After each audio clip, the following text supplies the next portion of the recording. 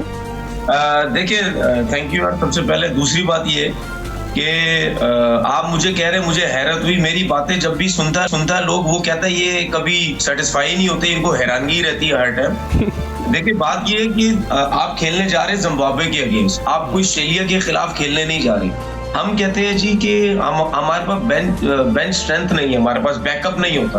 تو back up کس طریقے سے بنتا ہے؟ بیک اپ ایسے ہی بنتا ہے کہ آپ اگر اتنی ہلکی ٹیم کے اگینسٹ کھیل رہے ہیں تو جو آپ نے یہ اتنا میلہ سجایا تھا نیشنل T20 کا وہاں پہ جو ہوئے تھے میچز, تو اس میں سے آپ کو سمجھ اگر آتی تھی نئے لڑکے تو آپ ان کو کھلاتے نا. کیا زمبابوے کی ٹیم کیا آسٹریلیا جیسی ٹیم تھی کہ آپ نے اتنے بڑے بڑے نام ٹیم کے اندر ڈال کے؟ اور اصل میں پرابلم پتہ کیا ہے؟ پرابلم یہ ہے ہمارا جو کوچ ہے جو ابھی تھوڑے دن پہلے چیف سلیکٹر بھی, ڈرپوک لوگ ہیں, یہ ڈیفینسو لوگ ہیں, ان میں ہمت ہی نہیں ہے بڑے فیصلے کرنے کی. سب کو پتا ہے کہ بابر اعظم کے ساتھ دوستی ہے, مصباح کو اس نے بولا ہوگا کہ اس کو لے کے آؤ. عثمان قادر آ گیا, عثمان قادر کی کیا پرفارمنس تھی؟ کیا اس نے کوئی وکٹیں توڑ دی آؤٹ کر کے تھک گیا؟ زاہد محمود اس کی دادو سے تعلق, اس کی پرفارمنس نیشنل T20 میں اس سے اچھی تھی, لیکن اس بیچارے کے پیچھے کوئی بولنے والا نہیں ہے, غریب بچہ ہے, اس کے پیچھے کوئی نہیں ہے. اس کے بعد آپ نے بات کی افتخار کی, وہ چہیتا بنا ہوا ہے مصباح الحق کا, تو کیسے یہ لوگ سب باہر ہوں گے؟ بات یہ ہے کہ اگر آپ نے میرٹ نکالنا ہے, یا مزہ تو تب آتا نا کہ بھائی آپ نے 6 ٹیمیں بنائی نیشنل T20 جو اتنی باتیں کی تھی 6 ٹیمیں بناتے, اس 6 ٹیموں کے اندر آپ لڑکے سلیکٹ کرتے زمبابوے کے اگینسٹ, آپ کہتے ہیں ہاں یہ نکالا ہم نے ٹیلنٹ, یہ ہے اچھا ٹیلنٹ جو ہمارے لوگ چاہ رہے تھے ہونا چاہیے. آپ نے اس میں سے تو کوئی کام نہیں کیا. عبداللہ شفیق کی آپ نے بات کی, پسند ہے تو ایک لڑکا ایک ٹورنامنٹ میں آئے گا, پہلا سیزن بھی کھیلے گا, اس کو پاکستان کھلا دیں گے. اگر نہیں کھلانا, چاہے وہ لڑکا 10 سال بھی رن کرتا رہے, اس کو کرکٹ نہیں کھلانی ہے. سسٹم جو ہے میرا وسیم خان سے اور یہ احسان مانی صاحب جو ہیں, یہ سب بیٹھے ہوئے اوپر کرکٹ بورڈ چلا رہے ہیں.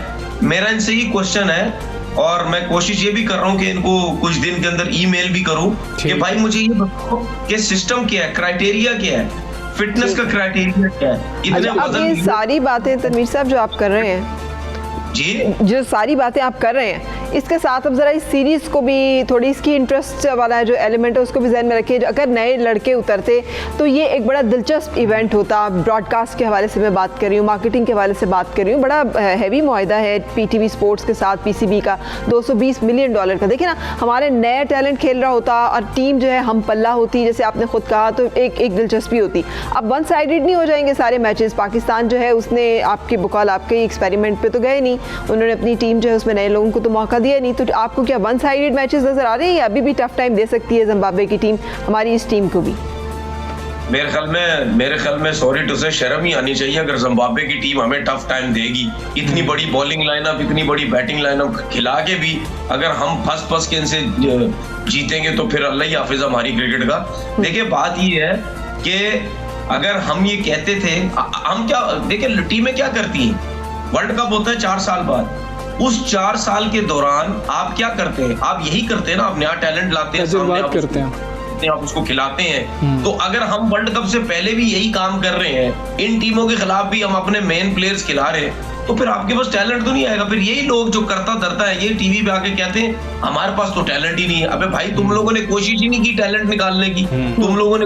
اب مجھے چیز بتائیں, حسین طلعت اتنا اچھا پرفارم کر رہا تھا, امین اتنا اچھا پرفارم کر رہا تھا, ٹھیک ہے, اس کے بعد یہ زاہد محمود جو لیگ اسپنر تھا یہ اتنا اچھا پرفارم کر رہا تھا, اور بہت سے لڑکے تھے. بھائی آپ ان کو چانس دے دیں. کیا زمبابوے کے پلیئر ان سے اچھے پلیئر ہیں؟ نہیں ہے ان سے اچھے.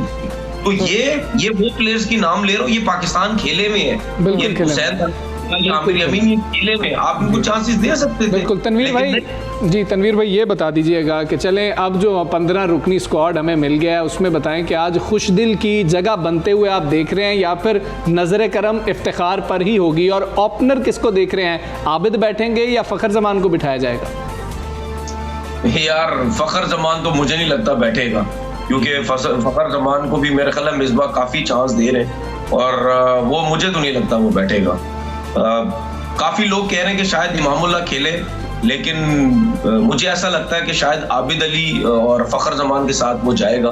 ہو سکتا ہے امام اللہ کو بھی چانس دے سکتا ہے, لیکن لگتا ہے ایسا ہے رائٹ اور لیفٹ کی کمبینیشن کے حساب سے جائے گا. باقی افتخار کی آپ نے جو بات کی, جس طرح آپ بار بار افتخار کا نام لے رہے ہیں, لگتا مجھے ایسا ہے کہ آپ کو بھی لگتا پسند نہیں ہے وہ ٹیم کے اندر ہے. بات تنویر بھائی بہت شکریہ آپ کا, بات پرفارمنس کی ہے, جو پرفارم اس کو ٹیم میں ہونا چاہیے.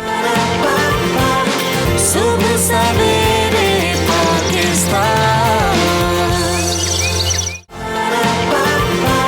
صبح سویرے پاکستان. آگے بڑھتے ہیں. اور بچپن میں نا 2 چیزیں دیکھنے کا بہت شوق ہوتا تھا مجھے, ایک پانڈا, ایک ڈولفن. اور میں نے دیکھی ہوئی ہے, میں نے تو ڈولفن کو ایسے کر کے ہاتھ میں بھی پکڑا ہوا ہے. اگر آپ نے نہیں وہ کیا ہوا تو آپ کو بھی زندگی میں کرنا, آپ نے زندگی میں کرنا چاہیے. اور یہ نظارہ بھی میں نے دیکھا ہوا ہے جس کی طرف ہم آپ کو ایک طرف اشارہ لے کے چیک کر رہے ہیں اور لے کے چل رہے ہیں. پاکستانی سمندر میں بڑی تعداد میں ڈولفن کی موجودگی, ویڈیوز جو ہے سوشل میڈیا پر وائرل ہو رہی ہیں. اور میں نے یہ سب کچھ جو ہے 2000 میں جب میں وہاں پڑھ رہی تھی میں نے دیکھا تھا. چھلانگیں مارتی ہوئی یہ جو ڈولفن کا نظارہ ہے, یہ یقینی طور پر ہم سب کو بہت اچھا لگتا ہے. اس حوالے سے ہم بات چیت کر لیتے ہیں. آپ کریں, میں تو خاموش ہوں اس کے اوپر. بالکل, کیوں آپ کو افسوس ہو رہا ہے؟ معظم علی ہمارے ساتھ ہیں, ٹیکنیکل ایڈوائزر WF. معظم علی صاحب بتائیے گا, یہ ایک خوش کن بات ہے کہ پاکستان کا ایکو سسٹم سمندری ابھی بھی اس قابل ہے کہ ڈولفنز یہاں پہ ہمیں تیرتی اور پھر اچھلتی کودتی جو ہے وہ دکھائی دیں.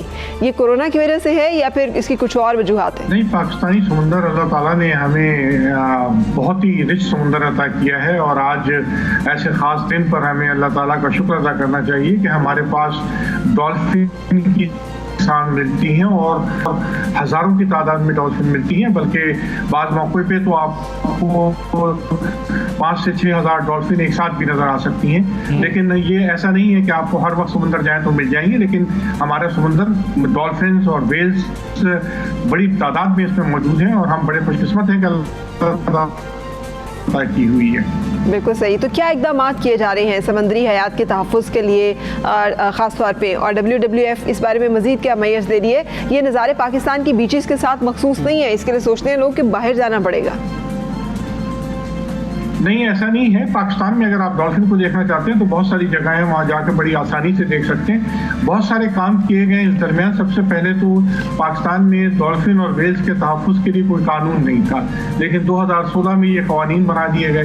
اس کے علاوہ ہمارے ماہی گیروں کے جال میں تقریباً کوئی 12,000 کے قریب ڈولفن سالانہ پھنس کے مرتی تھی, لیکن ماہی گیروں کے ساتھ کام کرتے ہوئے ہم نے جال کو اس طرح موڈیفائی کر دیا ہے کہ اب یہ ڈولفن کی مورٹیلٹی جو 12,000 تھی وہ ختم ہو کے آلموسٹ 0 پر آ گئی ہے. یہ ایک بہت بڑی اچیومنٹ ہے جس کو پوری دنیا میں اپریشیٹ کیا جا رہا ہے. اللہ تعالیٰ کی جو نعمتیں ہمارے پاس ہیں, ہم اس کے تحفظ کے لیے بہت سارے کام کریں, جس میں سے ایک کام یہ بھی ہے. جی, اور سندھ میں بلائنڈ ڈولفنز کی بات کی جاتی ہے, دریائے سندھ کی, اس کے حوالے سے بھی بتائیے گا. کچھ خصوصی اقدامات اس کے حوالے سے بھی لیے گئے ہیں کہ اس کو بھی محفوظ کیا جا سکے؟ میٹھے پانیوں میں صرف چند ڈولفنز ملتی ہیں, لیکن ہمیں اس بات پہ بھی فخر ہے کہ گزشتہ 10 سالوں کے اندر جو ریور ڈولفن ہے ہماری, جسے انڈس بلائنڈ ڈولفن کہتے ہیں, اس کی تعداد میں خاطر خواہ اضافہ ہوا ہے. اور اب یہ پاکستان کے دریا میں, جیسے دریائے سندھ کے میجر پارٹ میں یہ اب ملتی ہیں, لوور حصے میں ٹوٹلی سے لے کر اور پنجاب کے درمیانی میدانی علاقوں تک یہ بہت بڑی تعداد میں پائی جاتی ہیں, اور ان کی تعداد میں اضافہ ہو رہا ہے. اس کا بنیادی سبب ماہی گیروں میں اویئرنیس اور وہ اقدامات ہیں جو لوگوں نے کیے ہوئے ہیں تاکہ ماہی گیروں کے جال میں یا دوسری صورتوں میں ان کی اموات واقع نہ ہوں. بہت شکریہ. لیکن ایک ریکویسٹ آپ سے کرنی تھی کہ وہ جو مائگریٹری برڈز آ رہے ہیں اور ان کے لیے لوگوں نے جو جگہ جگہ وہ جال بچھائے ہوئے اور وہ جو ایک بنا دیتے ہوتے ہیں, اس کے اوپر بھی کچھ کریں. بھی کام ہو رہا ہے. سندھ گورنمنٹ اور پنجاب گورنمنٹ اور بلوچستان کی گورنمنٹ اس پہ بہت متحرک ہے, اور انشاءاللہ لوگوں میں جب اویئرنیس ہوگی تو اس پہ کنٹرول ہوگی. بالکل ٹھیک. معظم علی صاحب, بہت آپ سب سویرے پاکستان سے بات کر رہے تھے, اور ہم نے آغاز کیا تھا فرا اپنے پروگرام کا جو آج کا دن ہے اس کی مناسبت سے جشن عید میلاد النبی کے حوالے سے, اور ہم اختتام بھی نبی پاک صلی اللہ علیہ وآلہ وسلم کے نام سے ہی کریں گے, اور نعت جو ہے وہ سنیں گے. اور لاکھوں کروڑوں درود و سلام رسول پاک صلی اللہ علیہ وآلہ وسلم پر, جن پہ اللہ اور ان کے فرشتے بھی درود و سلام بھیجتے ہیں. ہمارے ساتھ بلال بٹ موجود ہیں اور ایک انتہائی خوبصورت نعت رسول مقبول صلی اللہ علیہ وآلہ وسلم آپ سب کی خدمت میں پیش کریں گے. نرالا وہ ذیشان آیا, سارے رسولوں کا سلطان آیا، انوکھا نرالا وہ ذیشان آیا، وہ سارے رسولوں کا سلطان آیا، ارے کج کلا ہو، ارے بادشاہ ہو، ارے کج کے ہیں حضور آ گئے ہیں، حضور آ گئے ہیں، حضور آ گئے ہیں، سرور آ گئے ہیں۔ ہوا 400 رحمتوں کا بسیرا، اجالا اجالا سویرا سویرا، ہوا 400 رحمتوں کا بسیرا، اجالا اجالا سویرا سویرا، حلیمہ کو پہنچی خبر آمنہ کی، حلیمہ کو پہنچی خبر آمنہ کی، میرے گھر میں آؤ حضور آ گئے ہیں، حضور آ گئے ہیں، حضور آ گئے ہیں، حضور آ گئے ہیں، حضور آ گئے ہیں۔ سما ہے ثنائے حبیب خدا کا، یہ میلاد ہے سرور انبیاء کا، سما ہے ثنائے حبیب خدا کا،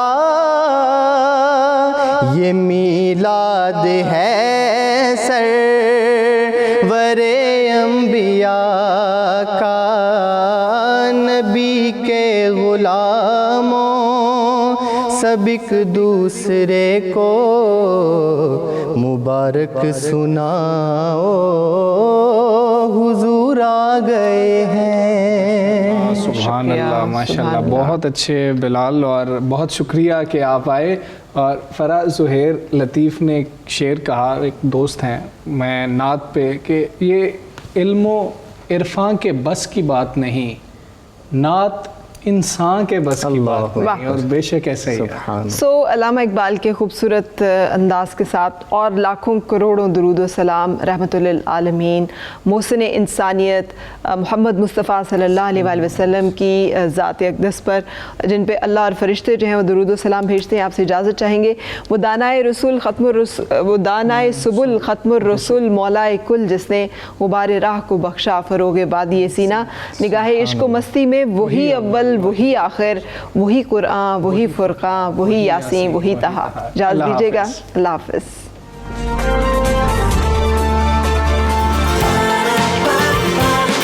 صبح سویرے